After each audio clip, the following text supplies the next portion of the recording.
to Pharma E-Classes, the video series for pharmacy students. My name is Vishakha Chauhan. I am working as Assistant Professor in Smriti College of Pharmaceutical Education, Indore, and this is the Pharmaceutical Quality Assurance class. The next topic is the issue entry, the review and the control of the batch manufacturing records. देखेंगे कि किस तरीके से issue होती है, issue होने के बाद उसकी एंट्री की जाती है ताकि उसकी जो भी सेफ्टी है वो अश्योर हो सके for a period of at least 5 years। And उसके बाद हम देखेंगे कि किस तरीके से उसे रिव्यू किया जाता है टाइम टू टाइम, उसमें जो भी चेंजेस हैं वो जब रिव्यू होकर और उनको करेक्शन में जाते हैं। एंड देन किस तरीके से जो है control here is the meaning that कि आप किस तरीके से मेंटेन करते हैं उन रिकॉर्ड्स को। तो ये सारी चीजें हम इन अ सिंगल वे आप देखेंगे। Let's begin with the responsibility. Who is the responsible person? Who is the working team involved? तो हम सबसे पहले देखेंगे the responsibility, the primary and secondary. The primary responsibility and the primary responsible person is the officers of the department quality assurance, officers of quality control and officers of production. जो भी तीन departments हैं इनमें जो सबसे higher position है that the QA officer, QC officer and the production officer, they are holding the primary responsibility of BMR. Then the secondary responsibility are of the managers. So firstly there is be QA manager, then the QC manager, the quality assurance manager, quality control manager and the production manager. They were holding the secondary responsibility of handling the BMR or controlling changes or maintaining the BMR. ये बात थी responsibility की। और अब हम देखेंगे issue of the BMR. The issue of the BMR has been held by the Quality Assurance Department. यानी जब भी आप देखेंगे कि BMR इशू हुआ है तो क्योंकि वो सेफ हैंडेडली QA डिपार्टमेंट में होता है तो QA डिपार्टमेंट के ऑफिसर्स जो हैं आपको अपनी साइन और डेट के बाद एक रिसिप्ट के बाद आपको जो है वो इशू करके प्रोवाइड करते हैं। क्या प्रोसेस रहती है इशू होने की, वो प्रोसेस अभी हम पढ़ते हैं वन बाय वन करके। सबसे फर्स्ट स्टेप है इसमें, based on the production planning, production manager decide the number of batches produced in a month. यानी कि सबसे पहले प्रोडक्शन मैनेजर्स जो है वो डिसाइड करते हैं कि कौन सा बैच का प्रोडक्शन करना है, किस वर्किंग फॉर्मूले को यूज करके एक मंथ में कितनी नंबर ऑफ बैचेस बनानी है। तो सबसे पहली स्टेप होती है प्रोडक्शन प्लानिंग की। जब ये प्लानिंग हो जाती है इसके बाद नेक्स्ट स्टेप आती है that the production supervisor raise the requisition for the batches. जैसे आप प्रैक्टिकल करते हैं तो प्रैक्टिकल्स के लिए जब आपको डिसाइड कर दिया जाता है कि आपको ये चीजें प्रिपेयर करनी है, इतनी क्वांटिटी में प्रिपेयर करनी है, तो उसके बाद आप क्या बनाते हैं उस क्वांटिटी वाइज रिक्विजिशन। रिक्विजिशन मतलब कि जो भी रिक्वायरमेंट आपको चाहिए है, कितनी क्वांटिटी में चाहिए है, उसको हम किस वर्किंग फॉर्मूले से यूज करने वाले हैं, उन सारी चीजों को एक जगह एक सेपरेट तरीके से लिख के और वो करना, वेरीफाई करना कि ओके ये वाला फॉर्मूला है, ये स्टैंडर्ड जो है उसका वर्किंग फॉर्मूला है। उसके बाद जो भी क्वांटिटी गिवन और टेकन वाली कैलकुलेशंस होती है वो परफॉर्म करके आपने जब उसको फाइनली क्रिएट कर लिया है कि now this you have to perform, तो वो रिक्विजिशन बनाकर आप सबसे पहले क्यूए डिपार्टमेंट को देते हैं कि हमारा ये प्रोसेस है, ये फॉर्मूला हमें यूज करना है, तो हमें पर्टिकुलर बीएमआर इशू करना है। कहां से? क्यूए डिपार्टमेंट से। Then the next step is issuance of the BMR. आपने जो रिक्वेस्ट सेंड करी है उस रिक्विजिशन के बेस पर देखिए by receiving the BMR requisition receipt, जब आपने सारी चीजें टैली करके एक रिक्विजिशन रिसिप्ट बनाई, उसमें सारी डिटेल्स इनपुट करी, ये रिसिप्ट आप क्यूए डिपार्टमेंट को भेजते हैं कि आपकी तरफ से रिक्वेस्ट है कि ये लेटर पढ़ के उस फॉर्म में जितनी भी चीजें मेंशन है वो आप चेक कर लीजिए और हमें पर्टिकुलरली बीएमआर इशू कर दीजिए। From QA after the verification of the details, आपकी डिटेल्स को वेरीफाई करने के बाद उनका क्या काम है कि वो क्यूए डिपार्टमेंट से after the duly sign date signature and date जब आपके मैनेजर्स के डल जाते हैं तब वो आपको वो पर्टिकुलर बीएमआर इशू कर सकते हैं। उसके बाद नेक्स्ट स्टेप है then a photocopy of the master file, क्योंकि कंपनी के रिकॉर्ड की जो मेन बीएमआर कॉपी है वो आपको एज सच नहीं प्रोवाइड की जाती, लेकिन उस मास्टर फाइल की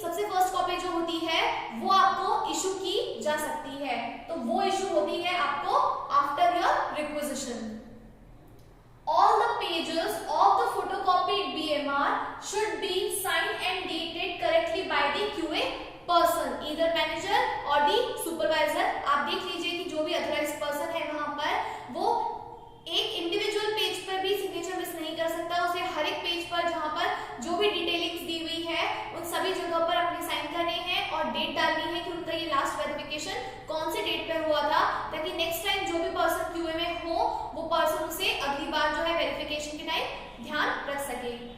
the next step is check for the correctness of batch number by verifying the BMR register. अब इशू करने के लिए उनके पास रिकॉर्ड में एक रजिस्टर मेंटेन होता है जिसमें वो ये इशू करते हैं कि आपको कौन से वाले बीएमआर की कॉपी इशू हुई है, कौन सी डेट पर हुई है, किसने इशू की थी, वो सारी चीजें एंट्री करके सिग्नेचर हो जाने के बाद आपको वो चीज प्रोवाइड की जाती है। Enter the details. Now the following details we have to mention that the date, product name, batch number, the size of the batch, कितना bulk था, कितना size था उसका, the manufacturing dates, expiry dates in the BMR registers. ये सारी details आपको word to word लिखना है ताकि बार बार टैली करने से अगर कोई भी मिस्टेक्स हो तो फिर वो हमें पता चल सके। Then check and allot expiry date by referring with the shelf life of the product। क्योंकि आपको पता है कि shelf life तो करंट प्रोडक्ट के हिसाब से यानी कि आपकी वर्किंग फॉर्मूला को देखते हुए उसमें यूज होने वाले इंग्रेडिएंट्स, उससे बनने वाला फॉर्मुलेशन, उन सारी चीजों को टैली करके क्रॉस चेक करके ही उस पर्टिकुलर प्रोडक्ट की जो है शेल्फ लाइफ आप एक्सपेक्टेड शेल्फ लाइफ इसमें मेंशन कीजिए और वो आप वहां पर बीएमआर से रेफर कर सकते हैं। All records must twice cross check for the safety. और ये सारी डिटेल्स आपने डाली है, जो भी डेट्स हैं, जितने भी उसमें फॉर्मेट्स हैं, वो आप एक नहीं दो बार अच्छे से क्रॉस चेक कीजिए and after that QA person sign कर देगा and the receiver also have to sign on that register कि किसने वो रिसीव किया था प्रोडक्शन से। तो दोनों साइन हो जाने के बाद और चेक कर लेने के बाद जो है आप बीएमआर इशू करके उसको यूज कर सकते हैं। Then next is the entry of the BMR। अब देखा आपने कि इशू कैसे होता है, अब देखते हैं कि entry of the BMR कैसे वर्क करती है। This is done by the production persons, यानी कि authorized managers and officers, production officers and production managers। तो अब होगा entry वाला, हम फॉर्मेट देखेंगे कि क्या क्या चीजें जरूरी हैं। The first step On the receipt of BMR, जैसे ही BMR आपको रिसीव हो गया, आपने उसे ले लिया जितनी भी इशुएंस की प्रोसेस थी वो करके, उसके बाद the production manager sign the receipt. जैसे हमने अभी लास्ट पॉइंट में बोला कि जो रिसीवर है उसे भी साइन करना है ताकि उसका भी जो है एक करेक्शन में रोल हो जाए कि वो भी क्रॉस चेक कर रहा है और जो देने वाला पर्सन है वो भी क्रॉस चेक कर रहा है। तो ये होता है आपका two sided double cross check, ठीक है। Then the calculation sheet should be forwarded to stores for the entry of the relevant quantity and assay values। अब सबसे पहले जहां आपका इशूएंस स्टोर है, मेन स्टोर है, जहां से आपको सारे प्रोडक्ट इशू होने वाले हैं, वहां पर पहली शीट भेजी जाती है बीएमआर से रेफर कर करके, क्योंकि अब आपके पास बीएमआर आ चुका है तो आपको आपके मैन्युफैक्चरिंग के लिए कौन कौन सी चीजें चाहिए उसकी एक शीट प्रिपेयर होती है।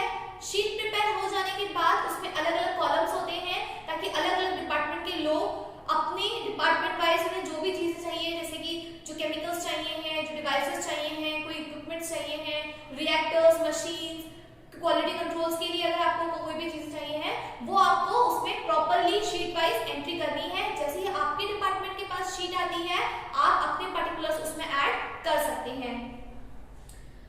After this entry store forward the sheet to the production department. जैसे ही उन्होंने अपनी रिक्वायरमेंट्स उसमें फीड कर दी है वो उस शीट को प्रोडक्शन डिपार्टमेंट के पास फॉरवर्ड कर देते हैं for equipment details filling by the production chemist. जो आपके प्रोडक्शन केमिस्ट है, मतलब कि जो आपके मेन ऑथराइज्ड मैनेजर पर्सन है वहां पर जो हैंडल कर रहे हैं पर्टिकुलर फॉर्मुलेशन का प्रोडक्शन, वो आपकी सारी इक्विपमेंट डिटेल्स उसमें फिल करके उसे रेडी कर दें ताकि जब नेक्स्ट डिपार्टमेंट के पास हो जाए तो उनके पास जो भी रिक्वायरमेंट्स है वो और जो भी इक्विपमेंट डिटेल्स है वो सारी चीजें उन्हें एक ही बार में मिल जाए।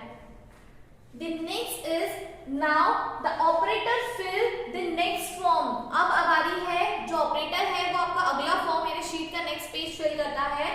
Process to be carry out for particular reactor. अब वो चीजें बतानी है कि कौन सी मेथड, कौन सी प्रोसेस को यूज करके, प्रोसेस में यूज होने वाले कौन से रिएक्टर्स है, कोई कुछ कुछ और डिवाइसेस हैं जो आपके रह गए हैं, तो वो चीजें अब यहाँ पर एंटर होती है इस नेक्स्ट शीट में। Which starting and ending time should be entered, finally signed by the operator and checked by the in charge। तो इसमें आपको आखिरी में ये करना है कि जहां पर आपने स्टार्टिंग डेट और एंड डेट मेंशन करी है कि आपको यहां से यहां तक काम करना है, स्टार्टिंग डेट जो होगी उसकी इश्यूएंस की ये होगी, जब तक वो परफॉर्म होगा देन लास्ट डेट टाइम वगैरह वो ये है, आपने यानी बिंग ऑपरेटर साइन करा एंड देन आपके इंचार्ज से उसको वेरीफाई करवा दिया एंड फाइनली वो थर्ड शीट भी अब आगे फॉरवर्ड हो गई। तो हमने मटेरियल्स रिक्वायरमेंट्स और इक्विपमेंट रिक्वायरमेंट्स, उसके बाद प्रोसेस के पर्टिकुलर्स, ये सारी चीजें डालकर जो है 3 शीट्स कंप्लीट कर दी है अभी तक। उसके बाद after the completion of every reaction, अब एक प्रोसेस में एक चीज की फॉर्मुलेशन में बहुत सारी छोटी छोटी स्टेप्स हो सकती हैं। एक पर्टिकुलर स्टेप अपना पूरा टाइम लेती है कंप्लीट होने के लिए, कोई रिएक्शन है, कोई भी प्रोसेसिंग है, तो उसका एक पर्टिकुलर टाइम हो रहा होता है कंप्लीट होने के लिए। वो कंप्लीट रिएक्शन जब परफॉर्म होती है, the reactor send to the QC department, वो रिएक्शन का पूरा प्रोसेसिंग जो कि क्वालिटी कंट्रोल का काम है, मतलब कि आपको उसका करेक्टनेस देखना है, वो कंप्लीट हुए ही या नहीं, वो चीजें चेक करनी है, तो ये काम है आप क्वालिटी कंट्रोल का।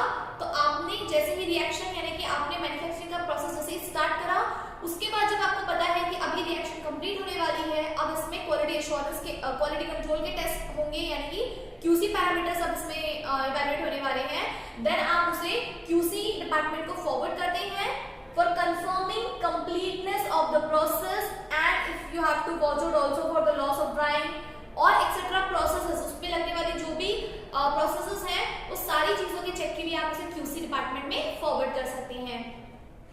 Then after the final product obtain send the request to QC department, यानी कि जैसे ही आपको अब ऐसा लगे कि हाँ पूरा प्रोडक्ट जो है या कंप्लीट ये जो है मैंने ऑब्टेन कर ली है, उसके बाद जो है आप एक रिक्वेस्ट करेंगे क्वालिटी कंट्रोल डिपार्टमेंट से कि वो अब उसमें इवैल्यूएशन करके या सैंपलिंग करके जो है अपनी टेस्टिंग कंप्लीट करें। Then for complete analysis of the product and send the analytical report, अब आपको क्यूसी डिपार्टमेंट क्या करके देगा, वो अपना कंप्लीट एनालिसिस पैरामीटर्स जो कि पहले ही उनके पास अवेलेबल है कि उन्हें कौन कौन से स्टेप से प्रोडक्ट को लेकर जाना है, वो सारी चीजें वो बीएमआर से टैली कर करके 1 बाय 1 उस पर अप्लाई कर सकते हैं। अप्लाई कर देने के बाद जैसे ही उन्हें लगता है कि उन्होंने first parameter, second parameter and the number of जितने भी उनके इवैल्यूएशन पैरामीटर्स हैं या उनका जो टेस्टिंग क्राइटेरिया है वो कंप्लीट कर लिया है, then they have to generate a report जिसमें सारी चीजें बिल्कुल क्लियरली मेंशन है, इधर लॉस और इधर प्रॉफिट और जो भी डिटेल्स हैं वो सारी चीजें वो रिजल्ट में मेंशन करके जो है सबमिट अब कर सकते हैं। Then fill the remaining entry and attach the analytical report, lastly आपको जो भी बची हुई एंट्रीज हैं अगर उसमें कोई भी ऐसी डेविएशंस हुई हैं जो आपको नोट डाउन हुई है, कोई चेंजेस हुए हैं जो आपको इवैल्यूएशन के टाइम पता चले हैं, वो सारी चीजें आप उसमें फिल कर दीजिए और उसको जो है एनालिटिकल रिपोर्ट को आप अटैच करके फाइनल सबमिट कर दीजिए। The BMR finally send to the QA department for the review, अब जैसे ही आपने मेथड अप्लाई कर दी, उसका इवैल्यूएशन कर दिया, एनालिसिस की रिपोर्ट बना के सबमिट कर दी, now the last task is of the QA department that is the quality assurance department, जो कि ये सारी चीजों को रिव्यू करेगा कि जो भी वो मेंशन कर रहे हैं वो चीजें ठीक से हुई है या नहीं, जो चीजें उन्होंने बताई है उनकी रिपोर्ट्स लगी है या नहीं, उन रिपोर्ट्स में पूरा जस्टिफिकेशन है या नहीं। जब आप कंप्लीटली जस्टिफिकेशन और सारी चीजें कंक्लूड कर देते हैं, देन फाइनली क्यूए के अप्रूवल के बाद, क्यूए हेड के सिग्नेचर के बाद वो कंप्लीट प्रोडक्शन का जो सेटअप होता है या आप ये कह लीजिए कि जो डिस्पैच बैच रेडी है, वो चीजें जो है अब आप पैकेजिंग में दे सकते हैं। उसके पहले अगर उसमें कोई भी चीजें चेंज होती है तो वो बैच वहीं पर जो है हटा दिया जाता है या ये कहते हैं रिजेक्ट कर दिया जाता है कि ये प्रोसेसिंग के लिए सही नहीं है या फिर है। ठीक है, ये रोल